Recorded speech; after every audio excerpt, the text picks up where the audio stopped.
daí você não tá pegando, você não vai ser sombra.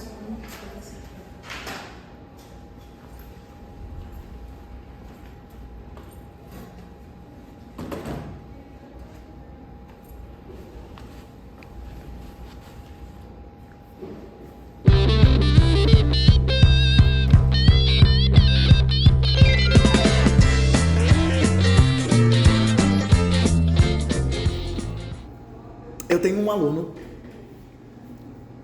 que sempre desenhou muito, sempre foi fantástico desenhando, sempre foi assim, e desde o primeiro dia de aula que ele veio até mim, me mostrou um desenho e eu fiquei arrepiado, eu falei, cara, você desenha demais? Para um professor de artes, isso é 50% do caminho andado. Eu ter alguém que já tenha uma noção de desenho, de saiba como se expressar, é muito lindo. Então a gente seguiu esse 6º ano, conversando muito, trocando várias ideias. Mas ele é biologicamente uma menina. Então aconteceu durante muito tempo dele mesmo não conseguir se enxergar dessa forma. As amigas que andam ao lado dele sempre deram margem para que ele pudesse se abrir, se soltar e conversar sobre isso. Mas sempre foi alguma coisa muito dentro da própria panelinha. E aí, ano passado, quando ele estava no 7º ano, assim, bem no início do ano, ele veio e me entregou um bilhete. Pediu para eu ler e guardar. E aí, saiu a turma. Eu esperei a turma inteira sair. Eu não ia ler o bilhete ali na hora. Sei lá sobre o que seria esse bilhete.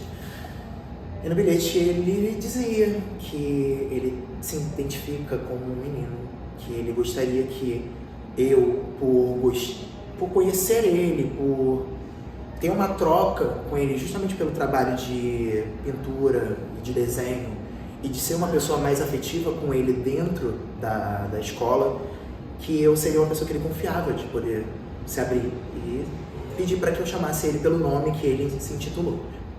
Eu acho que não precisa ser dito aqui, né?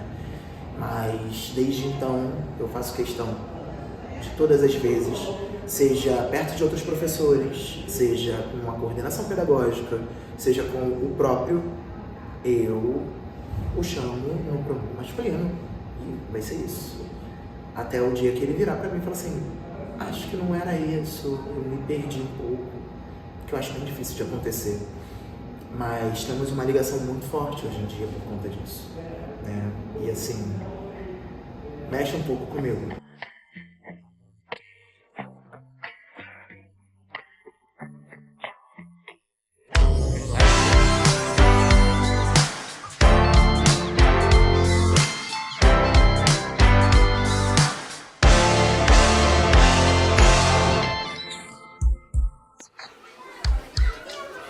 Já sabia que eu era um pouco diferente das crianças, não só por conta da questão de eu ser trans, mas também para a questão do autismo, né? Que aí já rola mais uma diferenciação.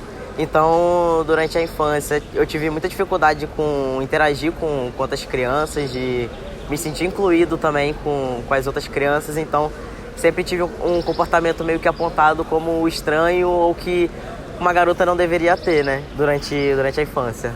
A adolescência piorou um pouquinho, porque é a questão de quando começa, né, o período da puberdade, e aí a questão minha com o meu corpo ficou um pouco mais complicado, eu comecei a ver alterações no meu corpo que eu não gostaria que tivessem acontecido. Também foi o período onde eu tive pela primeira vez um episódio depressivo, né, muito por conta mesmo, não só da questão da minha identidade de gênero, mas também pela questão de orientação sexual. Então, assim, eu sou, além de transmasculino, eu sou uma pessoa bi. E minha família, minha mãe era muito católica, meu pai muito evangélico, então eu tinha que me podar o tempo inteiro pra não causar nenhum desconforto dentro de casa. Eu cresci sendo uma criança viada, né? Sempre fui afeminado. Muito magrelo, cabeçudo e bunda, era tudo que eu tinha. E sempre fiz muita besteira, né? Eu era uma criança muito arteira. Por mais que eu fosse a criança afeminada, eu não era a criança afeminada quieta dentro de casa. Eu era a criança que corria na rua, não brigava na rua porque, né, eu não era de briga, mas me meti em muita confusão na rua. E quando chegava em casa, minha mãe ela tinha um grito ótimo, que era o meu nome composto, que eu não uso mais, seguido de viado mirim. Então eu acho que isso meio que já deu um tom do que eu viraria, o que eu seria, o que eu já era, e ela já via desde essa época. Eu comecei a refletir mais a minha sexualidade com, 12 anos de idade. Que, enfim, meu irmão é gay, minha irmã é bi também, todos mais velhos, 8, 10 anos mais velhos que eu. E eu tava assim, não sei, mas o que tiver, eu vou me aceitar. E aí, com 12 anos de idade, eu percebi que era bi, porque tinha um menino muito gostoso na minha sala. E eu falei assim, não tem como, eu sou bi. Gosto de meninos e meninas. Mas assim, caí a ficha que eu era trans só quando eu entrei na faculdade mesmo. Demorou assim, né? Até eu parar de usar uniforme, né? Poder experimentar outras roupas no meu corpo, foi um processo. Conversar mais sobre isso quando eu conheci a minha ex-namorada, né? Que ela era do direito também, só que ela é lá do Rio Grande do Norte. E eu conheci ela pelo movimento estudantil. Então, foi o espaço que eu consegui trocar com outras pessoas e conhecer outras pessoas trans do mesmo curso que eu, né? Uma coisa que eu não conhecia na UFRJ, né? Foi a partir disso, dessa troca, que eu fui começar a refletir e testar meu gênero. E aí hoje estou transicionando para um lado mais feminino. Eu tive muita sorte, porque ninguém na minha família me recusou por ser homossexual. Ninguém fechou a porta na minha cara, sei lá. Fui numa escola que tinha muitas pessoas alternativas, assim. Eu achei uma comunidade lá de pessoas boas, assim, acolhedoras. Eu me descobri uma pessoa bissexual aos 16 anos, mas eu já tinha alguns gostos que vinham de antes. Por exemplo, como eu falei, rebeldia com música. Eu e meu pai, a gente sempre teve um laço muito forte quanto à música. E uma vez eu estava assistindo MTV, eu vi uma banda tocar. O vocalista dessa banda estava usando vestido preto, unhas pretas, cabelinho Chanel, lápis de olho e umas 2 bilhas azuis absurdas. E eu falava, nossa, que menina bonita. E meu pai vira pra mim e fala assim, não, é uma menina, é um menino. Eu acho que desde esse momento eu comecei a ver, meninos podem pintar as unhas, meninos podem usar roupas que meninas usam. Mas isso daí ficou incubado durante muito tempo, né? Eu recalquei isso durante muito tempo porque, por mais que eu tivesse essa liberdade dentro da minha família, vindo de uma família onde cresci no quintal, onde tinham 2 tias que eram lésbicas assumidas, onde as festas com esses amigos, tanto gays quanto mulheres lésbicas dentro da família, funcionava muito aos finais de semana e sempre foram muito carinhosas comigo, sabe? Sempre foi um cenário de carinho, de afeto muito grande. Então não era um problema para mim, mas eu ainda assim, do portão da minha casa para fora, eu não me sentia tão confortável de assumir essas coisas. Do interior da região serrana, eu não tive muito contato com outras pessoas que fossem LGBTs, mas eu tive mesmo, acho que eu já tinha um pouco essa noção da diferença de eu gostar tanto de homens, de mulheres ou pessoas não binárias e também o quanto que isso era diferente da minha identidade. Tem essa coisa da normatividade, né? Eu tenho um irmão mais velho que ele é tipo super evangélico, super hétero. Aí meu outro irmão, que também é mais velho que eu, mas é mais novo que ele, que é um cantor de ópera, viadérrimo, assim. E depois veio eu, né? Apesar de ter isso na família, mesmo assim, eu ainda era muito tolhida, né? Quando eu era criança eu ficava muito assim, eu era tipo, para de fazer isso, não, né? Apesar de eu ter um irmão gay, acho que a performance de feminilidade era muito problematizada, sabe? Tipo, seja gay, mas não, né?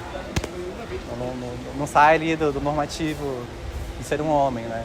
A gente acha que a gente tem que sair do armário logo, tem que sair de casa logo, falar com todo mundo. Mas muitas vezes a gente não pode, a gente às vezes depende da família para ter onde morar, para ter onde comer. Às vezes para evitar algum tipo de preconceito no trabalho, evitar ser demitido, qualquer coisa do tipo. Então acho que é mais ir com calma mesmo, entendendo a realidade, a sua própria realidade. E também se cercar, né, de pessoas que sejam parecidas, porque querendo ou não, acaba sendo uma jornada bem solitária. Conheço pessoas que eram, na adolescência, a única pessoa gay ou homossexual, queer na cidade deles. Então, é muito difícil vir de uma comunidade assim. Eu tive sorte e não tinha essa experiência. Eu vivi numa cidade muito grande, que é em geral muito recolhedor, tipo, tem um desfile de Pride todo ano. Eu me senti bem acolhido lá. E também eu morava na Grécia por um tempo, porque eu sou grega também, durante o ensino médio eu fiz lá. E também em Atenas tem uma comunidade muito grande, muito boa de pessoas queer lá. E eu achei também muito bom, me ajudou muito a crescer na pessoa que eu sou hoje. A família não te aceita por qualquer razão. Você pode escolher a sua família fora dessa família de sangue que você tem. Então, sim, essas comunidades, especialmente nesses sentidos, são famílias também, são muito bons para ter. Bom, tem algumas formas que a gente consiga trazer esses assuntos e essas discussões para dentro de sala de aula. Eu acho que um deles é sempre pela vivência, né? Se você tem pessoas dentro da sua sala de aula que têm essa vivência, que passaram por isso ou conhecem pessoas que já passaram por isso, é a melhor forma, porque você traz o ponto empático de você dizer que a pessoa já conhece, você já viu essa pessoa, você compreende essa pessoa, e a partir do momento que você já tem essa proximidade, o assunto se torna muito mais natural. É bem melhor do que eu chegar aqui no quadro, abrir uma apostila gigante, vamos falar sobre isso. E aí é um assunto que às vezes não é familiar para um aluno.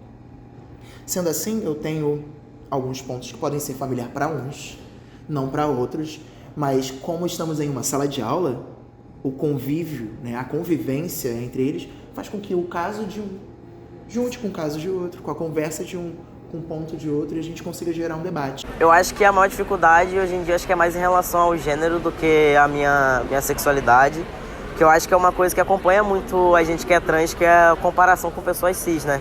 Então, assim, a gente acaba ficando muito inseguro, achando que a gente é insuficiente, porque a gente não é igual às outras pessoas cis, e aí essa insegurança acaba desgastando as relações. E no geral, eu acho que vai muito do tratamento, porque na comunidade trans a gente tem um termo que eu não gosto muito, que é a passabilidade, que é o quanto você se parece com uma pessoa cis, né? E aí, conforme você seja mais parecido com essas pessoas, a tendência é que você sofra menos tipos de violência. Mas no final das contas, a partir do momento, não importa se você é passável ou não, a partir do momento que as pessoas descobrem que você é trans, a tendência é que elas te tratem de uma forma diferente e geralmente de uma forma pior do que as outras pessoas. Eu, pelo menos, sinto que eu tenho muito uma batalha social pelo cargo que eu ocupo.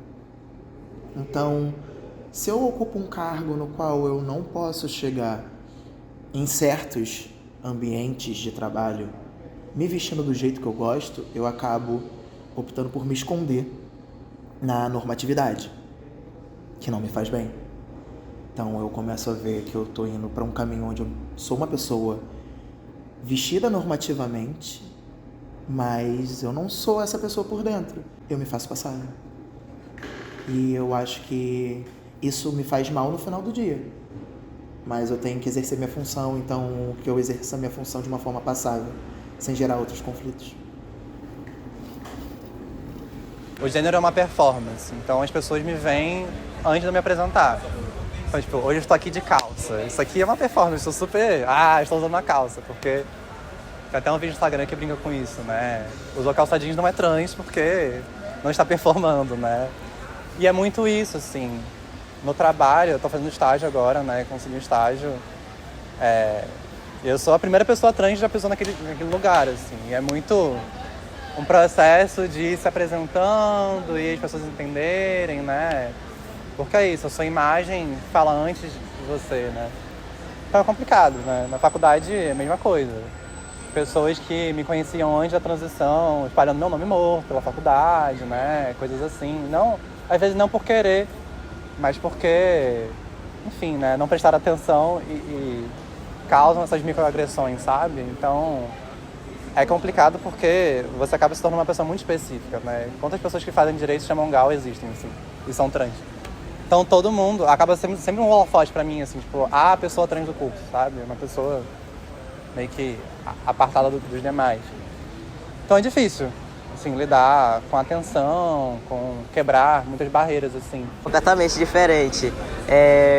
Antes de eu começar o processo de hormonização, eu era lido enquanto uma mulher lésbica, que a gente chama de desfem, né? Que não é feminina. Então, o tratamento, por exemplo, uma coisa que eu observei muito depois que eu começou a crescer barba na minha cara, por exemplo, é a questão de tratamento em loja. Quando você é lido como uma mulher, o pessoal geralmente tem um distanciamento um pouco maior, tentando buscar um respeito, né, do contato físico. Depois que eu fiquei um pouco mais passável de forma masculina, eu percebi que os caras encostam mais em mim pra falar de dar tapa nas costas ou qualquer coisa do tipo. Também você começa a ficar mais ligado em outras coisas. Por exemplo, você tá passando na rua de noite, tá vindo uma mulher na sua direção, você lembra, pô, quando eu era lido como mulher, eu ficava preocupado de ver um cara andando na minha direção na rua. Então você acaba mudando as coisas que você faz. Então, ou você atravessa pro outro lado, ou eu não escondo que às vezes eu sou afeminado. Então, tipo, pra evitar qualquer tipo de desconforto.